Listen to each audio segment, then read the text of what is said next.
জনপ্ৰিয় কণ্ঠশিল্পী জাষ্টিন, তেওঁ গুৱাহাটীৰ পৰা আহিব।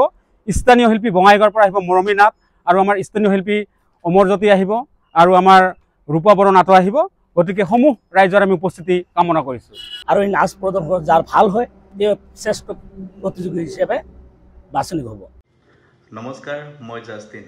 মই আহি আছোঁ অহা 6 বহাগ 20 এপ্ৰিল তাৰিখ ৰবিবাৰে বহলপুৰ নাথপাৰা শ্ৰী শ্ৰী জগন্নাথ মহাপ্ৰভুৰ পূজা উপলক্ষে আয়োজন কৰা এক সাংস্কৃতিক অনুষ্ঠানত গীত পৰিৱেশন কৰিবলৈ আশা কৰোঁ উক্ত দিনতসমূহ ৰাইজকে লগ পাম। লগতে এই জায়গাটো মই ধন্যবাদ জ্ঞাপন কৰিছোঁ কমিটিৰ সময় বিষয় কৰিবলৈ, কাৰণ আপোনালোকে ইমান ধুনীয়া এটা অনুষ্ঠানত মোক নিমন্ত্ৰণ জনাইছে। সকলোকে লগ পাম 20 এপ্ৰিল ৰবিবাৰে বহলপুৰ নাথপাৰাত। ধন্যবাদ। ভালকে আমাৰ দাদাজন আহিছে, আমাৰ দাদা প্ৰবীণ দা, আৰু লগতে আমাৰ খুৰা আছে, বহুত ইয়াতে আমাৰ গাঁৱৰ বাসিন্দা আছে, বন্ধু বান্ধৱী আছে। এইটো একচুৱেলি আমাৰ জগন্নাথ পূজা মহোৎসৱ। জগন্নাথ পূজা মহোৎসৱ বুলি কোৱা হয়। ইয়াক আমি প্ৰতি বছৰে পালন কৰোঁ। বহাগ মাহৰ 4, 5, 6 আৰু 7 যি অধিবাস, এই অধিবাস হয়। অধিবাসত আমাৰ ব্ৰাহ্মণ আহিব, গাঁৱৰ বয়সস্থ লোকসকল, লগতে কীৰ্তন পাৰ্টিসমূহ আহিব, তেওঁলোকে অধিবাস কৰিব। আৰু অধিবাস কৰাৰ পিছত কালি 5 তাৰিখ, 5 বহাগ, ইংৰাজী 19 তাৰিখ, কালি বিভিন্ন কাৰ্যসূচী আমাৰ আছে। এই কাৰ্যসূচীসমূহৰ ভিতৰত কালিও আমাৰ ৰাতিপুৱাৰ পৰা পূজা অৰ্চনা চলিব। তাৰপিছত আমাৰ গাঁৱৰ আয়তীসকল আহিব, আৰু গাঁৱৰ আয়তীসকল আহি তেওঁলোকে প্ৰভুৰ নাম কীৰ্তন তেওঁলোকে গাব। আৰু এই পূজাৰ নাম কীৰ্তন গোৱাৰ সময়তে আমাৰ আবেলি পৰত নাগাৰা নামো হ'ব, আৰু নাগাৰা নাম হোৱাৰ পিছত আমাৰ সন্ধিয়া আৰতি থাকিব। আৰতিৰ পিছত আমি আমাৰ গাঁৱৰ সৰু সৰু ল'ৰা ছোৱালীবিলাকক লৈ আমি এখন সাংস্কৃতিক সন্ধিয়া উদযাপন কৰিম। আৰু সাংস্কৃতিক সন্ধিয়াখন আমাৰ বুগি উগি নৃত্য প্ৰতিযোগিতা বুলি কোৱা হয়। এই বুগি উগি নৃত্য প্ৰতিযোগিতা আমাৰ ৰাতি 12টা-1টা বজালৈ চলিব, আৰু ৰাতি 12টা-1টাৰ পিছত আমাৰ কাৰ্যসূচী কালি যৱনিকা পৰিব। তাৰপিছত আমাৰ 6 বহাগ ইংৰাজী 20 তাৰিখ, এই 20 তাৰিখত ঠিক তেনেদৰে আমাৰ প্ৰভুৰ নাম কীৰ্তন যজ্ঞ ইত্যাদি হ'ব। আৰু তাৰপিছত আবেলি পৰত আমাৰ নাগাৰা নাম আদিৰে আমাৰ কাৰ্যসূচী চলিব। সন্ধিয়া ঠিক 7 বজাৰ লগে লগে আৰতী প্ৰতিযোগিতা আৰম্ভ হ'ব, আৰু আৰতীত আমাৰ বিভিন্নজন প্ৰতিযোগীয়ে নাচ প্ৰদৰ্শন কৰিব। আৰু এই নাচ প্ৰদৰ্শনত যাৰ ভাল হয় তেওঁ শ্ৰেষ্ঠ প্ৰতিযোগী হিচাপে বাছনি হ'ব। আৰু লগতে সন্ধিয়া পৰত আমাৰ গাঁৱৰ বয়সস্থ বা গাঁৱৰ যিখিনি মান্যগণ্য মুৰব্বীয়ান সমাজ আছে তেওঁলোকে বহি এখন সভা কৰিব। আৰু এই সভাত আমাৰ প্ৰভুৰ যি মাহিত্য, আমাৰ প্ৰভুৰ যি নেকি মাহিত্য, এই মাহিত্যৰ বিষয়ে আলোচনা কৰিব। বিশেষকৈ এইখনক আলোচনা চক্ৰ বুলিও কোৱা হয়। লগতে তাত যিসকল প্ৰতিযোগীয়ে অংশগ্ৰহণ কৰিব, যিসকল প্ৰতিযোগীয়ে হয়তো পুৰস্কাৰ লাভ কৰিব, তেওঁলোকক প্ৰাইজ বা উপহাৰ দিয়াৰ ব্যৱস্থা কৰা হ'ব। তাৰপিছতে আমাৰ গুৱাহাটীৰ পৰা আহিব, গুৱাহাটীৰ পৰা অহা আমন্ত্ৰিত অতিথিৰ দ্বাৰা এখন সাংস্কৃতিক সন্ধিয়া আমি অনুষ্ঠিত কৰিম। আৰু এই সাংস্কৃতিক সন্ধিয়াখন আমাৰ অনুষ্ঠিত কৰাৰ পিছত আমি 7 বহাগ ইংৰাজী 21 তাৰিখত আমাৰ বাঁহী মেলা আৰম্ভ হ'ব। আৰু এই বাঁহী মেলত সমূহ গাঁৱৰ ৰাইজে বহিব, আৰু গাঁৱৰ ৰাইজ বহি পূজাৰ হিচাপ নিকাজ ইত্যাদি দাখিল কৰিব সম্পাদক সভাপতিয়ে। লগতে আমাৰ যিখন গাঁও উন্নয়ন সমিতি আছে, এই গাঁও উন্নয়ন সমিতিখনৰ সম্পাদক বৰ্তমান মই। আজি 10 বছৰ ধৰি এই গাঁওখন মই পৰিচালনা কৰি আছোঁ। সেয়ে ময়ো এতিয়া অৱসৰ ল'ব লগা হ'ল। গতিকে এখন নতুন কমিটি পাতি তেওঁলোকক দায়িত্ব অৰ্পণ কৰাৰ ব্যৱস্থা সিদিনাখনে কৰা হ'ব। এই মন্দিৰৰ বহুত মাহিত্য আছে। ইয়াত আমাৰ দৈনিক পূজা হয়, নিত্য নৈমিত্তিক পূজা হয়। এই নিত্য নৈমিত্তিক পূজাখন আমাৰ এজন পূজাৰী আছে। আমি পূজাৰীজনক আমাৰ গাঁৱৰ ৰাইজে মাহিলী নহয়, বছৰেকত কিবা এটা দি পেলাই তেওঁক পূজা কৰাৰ ব্যৱস্থা কৰা হৈছে। ইয়াৰ মাহিত্য আছে। আমাৰ যিসকল পূজাৰী, যিসকল গাঁৱৰ তেনেকুৱা মানুহ আছিল, যিসকলে এই মন্দিৰত এই প্ৰভুক পূজা কৰিছিল, তেওঁলোক হয়তো আজি কিছুমান নাই, তেওঁলোক স্বৰ্গগামী হৈছে, হয়তো মৃত্যুবৰণ কৰিছে। মোৰ দেউতা, তেওঁ পূজা কৰিছিল এই প্ৰভুৰ, তেওঁ আছিল।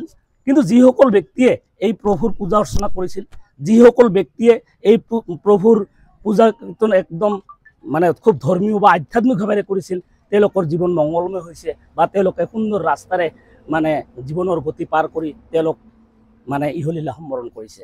গতিকে মই বেছি ক'ব খোজা নাই, আৰু বেছি নকওঁ। আমাৰ সাংস্কৃতিক বিভাগৰ সম্পাদক আছে, আৰু সাংস্কৃতিক বিভাগ সম্পাদক আমাৰ পদ্মলোচন নাথ, তেওঁ আমাৰ এই গোটেই পূজাৰ যিটো ব্যৱস্থা, এই ব্যৱস্থাৱলীক তেওঁ আগুৱাই লৈ যোৱাৰ ক্ষেত্ৰত বিভিন্ন ধৰণৰ তেওঁৰ দক্ষতা আছে আৰু এই দক্ষতাখিনিৰে তেওঁ আমাৰ এই পূজাখন ধুনীয়াকৈ পৰিচালনা কৰি লৈ যাব বুলি মই আশা ৰাখিছোঁ আৰু তেওঁকো দুই এষাৰ কোৱাৰ কাৰণে মই অনুৰোধ জনাইছোঁ। মানে প্ৰথমে মই অপূৰ্ব নাথক ধন্যবাদ জ্ঞাপন কৰিছোঁ মানে আমাৰ এই অনুষ্ঠানটোক প্ৰচাৰ কৰাৰ বাবে। আৰু দ্বিতীয়তে মই অপূৰ্ব নাথৰ সমূহ ছাবস্ক্ৰাইবাৰসমূহক মই পলমকৈ হ'লেও ৰঙালী বিহুৰ আন্তৰিক শুভেচ্ছা জ্ঞাপন কৰিছোঁ। আমাৰ বিশেষকৈ অহাকালি সাংস্কৃতিক সন্ধিয়া আছে। সাংস্কৃতিক সন্ধিয়া আমাৰ প্ৰথমে বগী বগী নৃত্য কম্পিটিশ্যন হ'ব, প্ৰতিযোগিতা হ'ব। স্বৰ্গীয় পলাশ চন্দ্ৰ নাথ, স্বৰ্গীয় প্ৰভাত চন্দ্ৰ নাথ আৰু স্বৰ্গীয় প্ৰেমচাঁদ নাথৰ সৰণীত এক প্ৰাইজ মানি বগী বগী নৃত্য প্ৰতিযোগিতা হ'ব অহাকালি ঠিক নিশা 8 বজাৰ লগে লগে। আৰু পৰহি আমাৰ বিশেষ অনুষ্ঠান হ'ব সাংস্কৃতিক সন্ধিয়া। স্বৰ্গীয় অনুদেৱীৰ সৰণীত মঞ্চত সাংস্কৃতিক সন্ধিয়াত আমি বিশেষ আকৰ্ষণীয় সাংস্কৃতিক আমন্ত্ৰণ কৰিছোঁ শিল্পী, জনপ্ৰিয় কণ্ঠশিল্পী জাষ্টিন, তেওঁ গুৱাহাটীৰ পৰা আহিব। স্থানীয় শিল্পী বঙাইগাঁৱৰ পৰা আহিব মৰমী নাথ, আৰু আমাৰ স্থানীয় শিল্পী অমৰজ্যোতি আহিব, আৰু আমাৰ ৰূপা বড়ো নাট আহিব। গতিকে সমূহ ৰাইজৰ আমি উপস্থিতি কামনা কৰিছোঁ। হয়, আৰু বহুত ভাল লাগিল। আৰু আপোনালোকে সকলোৱে আমাৰ পূজা আমাৰ আজিৰ পৰা ষ্টাৰ্ট হ'ল, আজি কালি আৰু পৰহি না 3 দিন। পৰহি মানে 6 তাৰিখ হ'ব। 6 তাৰিখ দিনাখন মানে আমাৰ ইয়াতে সকলোৱে আহিব আৰু পূজা ৰাতি মোটামুটি প্ৰগ্ৰাম ৰাতি কি প্ৰগ্ৰাম আছে অকণমান কৈ দিয়ক অকণমান। ৰাতি আমাৰ ধৰক নিশা অহাকালি আমাৰ নিশা 9 বজাৰ পৰা সাংস্কৃতিক সন্ধিয়া মানে বগী বগী নৃত্য প্ৰতিযোগিতা হ'ব। চাবলৈ যদি আহে তেনে কালি ৰাতি আহিব না। আৰু সমূহ শিল্পীসকলক আমাক এই প্ৰতিযোগিতাত অংশগ্ৰহণ কৰিবলৈ অনুৰোধ জনাইছোঁ। প্ৰাইজ মানি বগী বগী নৃত্য প্ৰতিযোগিতা হ'ব। আৰু 6 তাৰিখত আমাৰ বিশেষ সাংস্কৃতিক সন্ধিয়া হ'ব স্বৰ্গীয় অনুদেৱীৰ সৰণীৰ মঞ্চত নিশা 9 বজাৰ পৰা আমাৰ গুৱাহাটীৰ পৰা আমন্ত্ৰিত শিল্পী জাষ্টিন আহিব। আৰু সকলোৱে আহিব চাবলৈ। আৰু মই আজি মোক নিজকে ভাল লাগিছে, কাৰণ কি ময়ো ভবা নাছিলোঁ যে মই মানে ফেচবুকত ইমান সোনকালে সফলতা পাম মই। আৰু বহুত ভাল লাগিছে আপোনালোকৰ আশীৰ্বাদৰ কাৰণে মই আজি এইখিনিত আছোঁ মই, আৰু অসমৰ ৰাইজে বহুতে চিনি পোৱা হৈছে, বহুত ভাল লাগিছে। আৰু আমাৰ এই মন্দিৰটো আপোনাক মই পিছফালে দেখাই দি আছোঁ, এইটো আমাৰ জগন্নাথ মন্দিৰ হয়। আমাৰ ফলক আছে, এখন ফলকত লিখা আছে মোটামুটি 100 বছৰৰ ওপৰ হ'ল। কিন্তু দুৰ্ভাগ্যৰ বিষয় আমি আজিলৈ চৰকাৰী ফালৰ পৰা বা অসম দৰ্শন আঁচনি বা কিবা এটা আঁচনিৰ জৰিয়তে আমি কোনো ধৰণৰ আজিলৈকে অনুদান নাপালোঁ। এইখিনিয়ে দুখৰ বিষয়। আমি চেষ্টা কৰিছোঁ, প্ৰচেছৰ গোয়িং অন, অৰ্থাৎ গৈ আছে, কিন্তু প্ৰচেছ চলি থাকিলেও আমি এতিয়ালৈকে সফলতা লাভ কৰিব পৰা নাই। দুখৰ বিষয়। চৰকাৰে যদি এই ক্ষেত্ৰত কিবা বিহিত ব্যৱস্থা গ্ৰহণ কৰে, এই পুৰণা মন্দিৰটোৰ যিটো সংস্কৃতি এইটো বজাই ৰখাৰ ক্ষেত্ৰত আমাক যদি অলপ সহায় কৰে আমি নিশ্চয় উপকৃত হ'লোহেঁতেন। এইখিনি মোৰ চৰকাৰৰ আবেদন। আমাৰ কেনেকুৱা মন্দিৰটো কেনেকুৱা মানে কিমানখিনি ডেভেলপ হৈছে, আৰু আমাৰ পিছফালে মন্দিৰৰ পিছফালে এটা মানে আমাৰ পুখুৰী এটা আছে, তাতে মাছ এৰি দিয়া হয়। আহক এতিয়া মই আপোনাক আমাৰ মন্দিৰটো আমাক দেখাই দি আছোঁ, অকণ দেখাই দিছোঁ।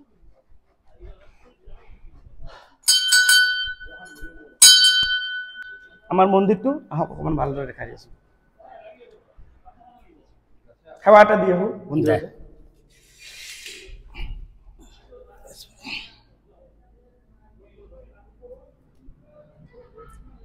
এইটো আমাৰ জগন্নাথ মন্দিৰ, মেইন মন্দিৰ যিটো আমাৰ এইটো আগত মানে পুৰণি মন্দিৰ এটা আছিল, মানে সেইফালে আছিল পুৰণি মন্দিৰটো। আৰু সেইটো মন্দিৰ জেগাত আজি মোটামুটি কেইবছৰ দাদা এই মন্দিৰটো? এইটো মোটামুটি আমাৰ আজি 8-10 বছৰমান হ'ল। এই আমাৰ প্ৰভুৰ মন্দিৰ, আমাৰ প্ৰভু হৈ আছে, বহি আছে। আমাৰ প্ৰভুক আমি প্ৰতি বছৰে এনেকৈ পূজা কৰিবলৈ পাই আমি বৰ আনন্দিত। কালিৰ পৰা আমাৰ আনন্দৰ আৰু সীমা নাইকিয়া হৈ যাব। আমি ভাল পাওঁ প্ৰতি বছৰে এই সময়টো অহাৰ কাৰণে আমি অপেক্ষা কৰি থাকোঁ যে কেতিয়া আমাৰ বহাগ 5, 6, 7 তাৰিখ আহিব। আনন্দ আমি মতলীয়া হৈ পৰোঁ। আনন্দৰ আমাৰ সীমা নাই। আমাৰ নাট্ৰাবাসী ৰাইজক, আমাৰ এই অঞ্চলৰ ৰাইজক এই প্ৰভুৰ যি মহিমা, এই প্ৰভুৰ যি গুণানুকীৰ্তন, ইয়ে আমাক যে চাৰিওফালৰ পৰা ৰক্ষা কৰি আছে, এ আমাৰ ধ্ৰুৱ সত্য।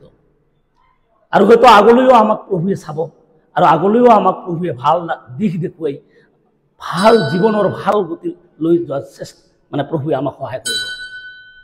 আশা ৰাখিছোঁ প্ৰত্যেকেৰে যেন আমাৰ প্ৰভুৱে যি আশা আকাংক্ষা এই সকলোবিলাক পূৰণ কৰে, তাৰ কাৰণে মই প্ৰভুৰ চৰণত আকৌ এবাৰ প্ৰণাম জনাইছোঁ। এতিয়া আজি মানে আমাৰ মন্দিৰৰ এই গোটেই ৰাউণ্ডখিনি মানে দেখাই দি আছোঁ। দাদা অকণমান মন্দিৰৰ বিষয়ে অকণ কৈ যাওক, কেনেকুৱা লাগিব? মন্দিৰ মানে ঘটনা হৈছে কি, আমাৰ মন্দিৰটো এতিয়াও সম্পূৰ্ণ হোৱা নাই। আমাৰ সম্পূৰ্ণ হোৱাৰ পথত বা আমি গৈ আছোঁ। আমি ভাবিছোঁ যে আমি চৰকাৰৰ পৰা যদি কিবা এটা পালে হয়তো আমাৰ অতি সোনকালে মন্দিৰটো পৰিপূৰ্ণ হ'ব। কিন্তু দুখৰ বিষয়, যিহেতু চৰকাৰৰ পৰা একো নাপালোঁ, ৰাইজৰ দান আৰু বৰঙণিৰে আমি যিমানখিনি পাৰিছোঁ আমি আগুৱাই যোৱাৰ চেষ্টা কৰিছোঁ। ৰাইজৰ এনেকুৱা দান বৰঙণি সহায় সহযোগিতা মানে অভূতপূৰ্ব, যাক আমি কেতিয়াও পাহৰিব নোৱাৰোঁ। বিশেষকৈ আমাৰ সময়ছোৱাত আমাৰ এই বয়সত আমি বহুত কষ্ট কৰি পেলাই হ'লেও এই মন্দিৰটো আমি থিয় কৰাব পাৰিছোঁ, তাৰ কাৰণে আমি ভাগ্যৱান বুলি নিজকে ভাবোঁ। আৰু আগন্তুক দিনত যিখিনি হয়তো বাকী আছে কৰিবলগীয়া, এইখিনিও আমি কৰাৰ যৎপৰোনাস্তি চেষ্টা কৰি আছোঁ। হয়তো আগন্তুক দিনত এইখিনি আমাৰ হ'ব বুলি মোৰ এটা দৃঢ় বিশ্বাস, আৰু হ'বই। আৰু এই প্ৰভুৰ নামতে এটা পুখুৰীও আছে, যিটো পুখুৰী আজি মীনমহল আজি আমাৰ চকুৰ সন্মুখত। এইটো এটা বিশাল মীনমহল, ইয়াৰ যিটো পৰিধি 19 বিঘা। এই 19 বিঘা পুখুৰীত আমি মাছ পালন কৰোঁ। প্ৰতি বছৰে আমাৰ ৰাইজে মাছ পালন কৰে, আৰু মাছ পালন কৰি ইয়াৰ পৰা উৎপাদিত যি টকা পইচা, এইখিনি আমাৰ মন্দিৰৰ কামতে আমি ব্যৱহাৰ কৰিম বুলি অদূৰ ভৱিষ্যতে হয়তো পৰিকল্পনা তেনেকৈ লোৱা হৈছে। তো যি হওক, হয়তো প্ৰভুৱে আমাক সহায় কৰিব আগন্তুক দিনত। যিহেতু আমাৰ যিটো চিন্তাধাৰা, আমাৰ চিন্তাধাৰাটো আমাৰ সৎ, আমি অসৎ চিন্তাৰে আগুৱা নাই। যেহেতু সৎ চিন্তাৰে আগুৱাই গৈ আছোঁ, নিশ্চয় প্ৰভুৱে আমাক সহায় কৰিব। তাৰ কাৰণে মই মানে আহ্বান জনাইছোঁ আমাৰ যিসকল যুৱচাম, বিশেষকৈ যুৱচাম, এই যুৱচামক ইয়াৰ দায়িত্ব লোৱাৰ কাৰণে, আগবাঢ়ি অহাৰ কাৰণে মই অনুৰোধ জনাইছোঁ। কাৰণ মানুহ কোনেও অমৰ নহয়, মানুহ কোনেও স্থায়ী নহয়। যিহেতু সময় গতিশীল, এই গতিশীল সময়ৰ আগ ধৰাকৈ আৰু নেতৃত্বৰ যদি জন্ম হয়, বা আৰু যদি তেনেকুৱা ধৰণৰ ব্যক্তি বা তেনেকুৱা ধৰণৰ যুৱকৰ জন্ম হোৱাটো মই বিচাৰোঁ। কাৰণ আমি আৰু কিমান দিন কৰিম, আমি হয়তো আৰু নোৱাৰোঁ, আমাৰ বয়সো হৈ গ'ল। এতিয়া পৰিয়ালৰ সমস্যা, নিজৰ দেহাৰ সমস্যা, তথাপিও যিমানখিনি পাৰিছোঁ ৰাইজৰ লগত আছোঁ, থাকিম। যিমান দিনলৈকে থাকোঁ সিমান দিনলৈকে ৰাইজৰ লগত থাকি পেলাই এই মন্দিৰৰ এই প্ৰভুৰ সেৱা কৰি যাম বুলি মই প্ৰতিশ্ৰুতি দিছোঁ। এইখিনি আৰু বহুত ভাল লাগিল। আৰু আমাৰ দাদাজনে আমাৰ মন্দিৰটোৰ বিষয়ে কি প্ৰগ্ৰাম আছে নাই, আৰু আমাৰ মন্দিৰটোৰ আমিতো সৰু, বহুত সৰু, কাৰণ কিয় দাদা আমাৰ দেউতাৰ বয়সৰ মানুহ, আৰু বহুত ভাল লাগিছে। আৰু আমাৰ খুৰা কিন্তু ভাল গান গায় দেই, আপোনালোকে মই কৈ থাকোঁ কালি গান এটা লাগিব। আৰু মই গানবিলাক আমাৰ খুৰাই যে গান গাব, মই ভিডিঅ' এটা বনাই দিম, আপোনালোকে সকলোৱে চাব। আৰু খুৰা আপুনি কি, আৰু মই যে কৈছোঁ যে গান যে মই শিকিছিলোঁ, খুৰা দাদী, আমাৰ দাদী বুলি মাতো আমাৰ লোকেল ভাষাত, আমাৰ দাদী গান লিখি কিনে মোক দিছিল কিন্তু, আৰু মোক শিকাইছিল।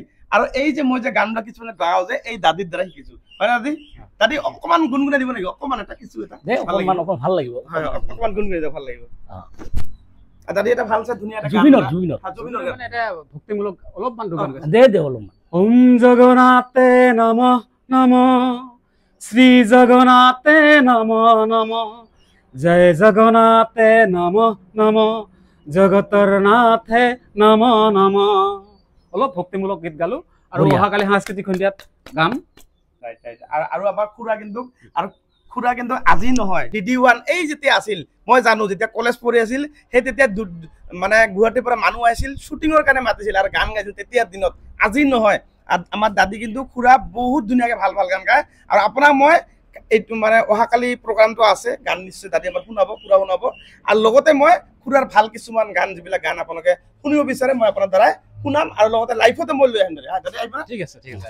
আৰু বহুত ভাল লাগিল, থেংক ইউ ছ' মাছ।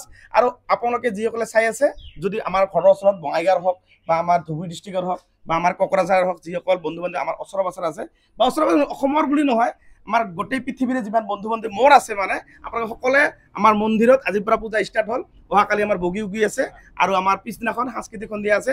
আৰু গুৱাহাটীৰ পৰা আমাৰ জাষ্টিন আহিব। আপোনালোকে যদি পাৰে সকলোৱে ৰাতি 9 বজাত আহিবলৈ চেষ্টা কৰিব। আৰু যদি মোক লগ ধৰিব বিচাৰে, আপোনালোকে মোক 9 বজাত আমাৰ এই মঞ্চখনত, আমাৰ এই জগন্নাথ মন্দিৰ, বহুলপুৰ নাটপাৰা, আমাৰ গাঁওখনৰ নাম হৈছে বহুলপুৰ নাটপাৰা, আৰু আমাৰ ডিষ্ট্ৰিক্ট হৈছে ধুবুৰী। ঠিক আছে, আপোনালোকে সকলোৱে আহিব, আৰু আশা কৰোঁ সকলোৱে ভিডিঅ'টো শ্বেয়াৰ কৰি আপোনাৰ প্ৰফাইলত, নিজৰ প্ৰফাইলত ৰাখি থৈ দিব। থেংক ইউ ছ' মাছ। ধন্যবাদ।